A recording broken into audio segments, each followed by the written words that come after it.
The parking lot smelled of diesel and hot asphalt when I stepped out of my dented Civic, clutching a foil-covered tray of Sarah's favorite lemon bars like a peace offering.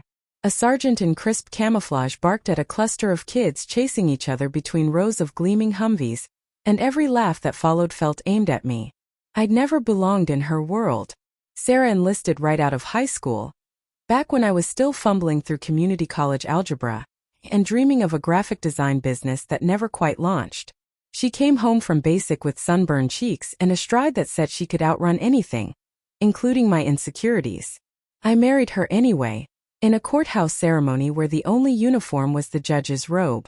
10 years later, I still measured myself against the soldiers she called family. Today was family day at Fort Carver. Spouses, kids, parents, all invited to watch their soldiers rappel down towers in fire-blank rounds that echoed like thunder. Sarah had texted me 3 times. Bring dessert. Or something nice. Don't be late. I was 15 minutes early, hair combed, shirt ironed, heart hammering harder than it had any right to. I spotted her platoon near the obstacle course. Sarah stood front and center, ponytail swinging as she demonstrated a perfect push-up for a gaggle of wide-eyed toddlers. The sun caught the gold in her hair, and for a second I forgot how to breathe. Then her gaze flicked up, found me, and something unreadable flashed across her face. Surprise, maybe, or irritation. Daddy! Our daughter Lily sprinted over, pigtails flying. At 7, she already knew how to salute. She crashed into my knees, nearly appending the lemon bars. Mom said you might not come. The words landed like a slap. Of course I came, Peanut. I ruffled her hair, forcing a grin. Wouldn't miss seeing your mom flip tires. Sarah jogged up, boots kicking dust. You made it. She kissed my cheek, quick and dry, the way you greet a distant cousin. Tray goes on the picnic table. Grab a seat before they're gone. I followed her pointed finger to a folding table sagging under casseroles and store-bought cookies. A handwritten sign read, "Second Platoon Potluck, and no civilians at the grill." The word civilian stung more than it should have. I set the lemon bars down beside a towering sheet cake, decorated with an American flag. A woman in a Support Our Troops t-shirt glanced at my tray, then at me. Store-bought, she asked, loud enough for 3 nearby husbands to hear. Homemade, I said. Sarah's recipe. She raised an eyebrow. Huh. Thought the spouse was supposed to bring the grill skills. Laughter rippled. My neck burned. I retreated to the bleachers, clutching a paper plate of lukewarm pulled pork someone else had smoked to perfection. Lily dragged me to the front row so we could cheer when Sarah's team won the tug-of-war. I hooped until my throat hurt, but Sarah never looked my way. The real show started after lunch. The spouse obstacle relay. Each soldier picked a partner, usually their husband or wife, to crawl under netting, carry sandbags, scale a wall. Sarah's name echoed over the loudspeaker. She scanned the crowd, and for one terrifying second I thought she'd call me. My palms slicked with sweat. I'd never finished a 5K without walking. Instead she shouted, "Ramirez!" A broad-shouldered staff sergeant jogged forward, grinning. The crowd roared approval. Ramirez hoisted Sarah onto his back like she weighed nothing, and together they blazed through the course, netting, sandbags, wall in under 2 minutes. When they crossed the finish line, Ramirez spun Sarah in a victory hug that lasted 3 heartbeats too long. I told myself it was adrenaline. Soldiers were physical. That's all. But then the jokes started. A captain with a megaphone announced awards. Most Improved Spouse, Mrs. Chun, who finally beat her husband at push-ups. Cheers. Best Grill Master, Sergeant Ramirez, whose ribs could win wars. More cheers.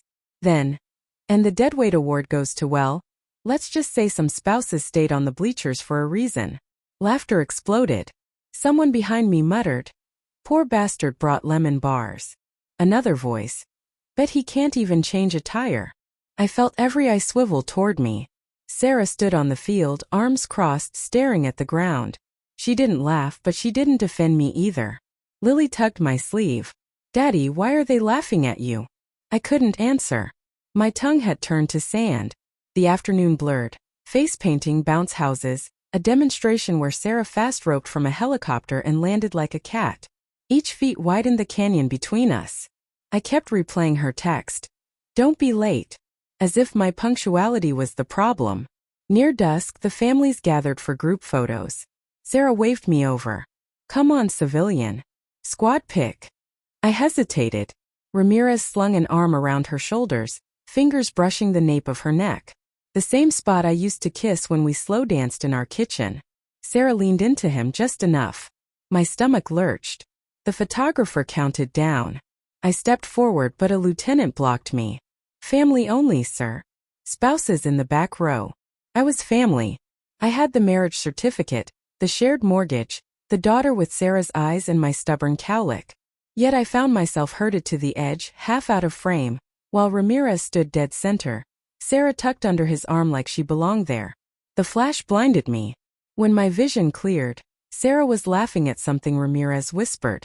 Her hand rested on his chest. I slipped away before the next photo. Found a quiet corner behind the porta-potties, pressed my forehead to cool metal, and let the tears come. Not dramatic sobs, just a steady leak I couldn't stop.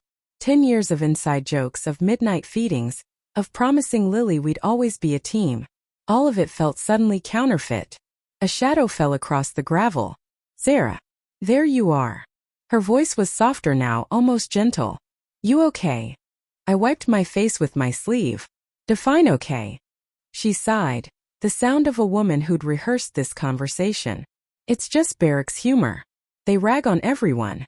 They called me Deadweight in front of our daughter. They didn't mean. She stopped because we both knew they did. Look, deployments are hard. Ramirez and I, we lean on each other. That's all. The word lean lodged in my throat. How long? Silence stretched thick as the humid air. Crickets started their evening chorus. Somewhere a bugle played retreat. 6 months, she said finally. It started during the field exercise in Georgia. You were swamped with freelance deadlines. I was lonely. Lonely. The same word she'd used when I missed her promotion ceremony because Lily had strep throat. When I forgot our anniversary because the client needed revisions at 2 a.m. When I promised to fix the leaky faucet and forgot for the 3rd weekend in a row. I was here, I said. My voice cracked. Every day. I was here. I know. She reached for me, but I stepped back. Her hand fell. I didn't plan this. Plans. Sarah lived by them: battle plans, training schedules, 5-year goals. I'd always been the wild card, the guy who doodled logos on napkins. Maybe that was the problem. I'd never been part of her mission. Lily's voice carried across the field. Mom! They're starting the fireworks. Sarah's eyes filled. We should talk later. At home. Home. The word tasted like ash. I thought of our couch, indented where we used to read side by side. The fridge covered in Lily's finger paintings. The bed where Sarah's side had grown cold on nights she claimed extra duty. There's nothing left to say, I told her. I walked away before the first firework bloomed. Didn't look back when the sky exploded in red, white, and blue. Didn't flinch when Lily called my name. Just kept moving. Past the laughter and the lemon bars congealing under plastic wrap. Past the life I tried to build with someone who'd outgrown me. In the parking lot, my Civic waited, passenger seat littered with Lily's juice boxes and my unopened mail. I slid behind the wheel, hands shaking so hard I couldn't fit the key. Through the windshield, I saw Sarah standing alone on the field, arms wrapped around herself as colors burst overhead. For the first time all day she looked small. I started the engine. The radio crackled to life. Some country song about lost love and open roads. I turned it off. Silence was better. Silence let me hear the truth I'd ignored for months. The distance in her voice on calls from the field. The way she stopped saying, I love you first. The extra gym sessions that left her glowing in ways I no longer recognized. I pulled out a Fort Carver as the finale lit the sky. In the rearview mirror the bass shrank to a spark, then nothing. My phone buzzed. Sarah probably. I let it ring. The road ahead was dark, but it was mine.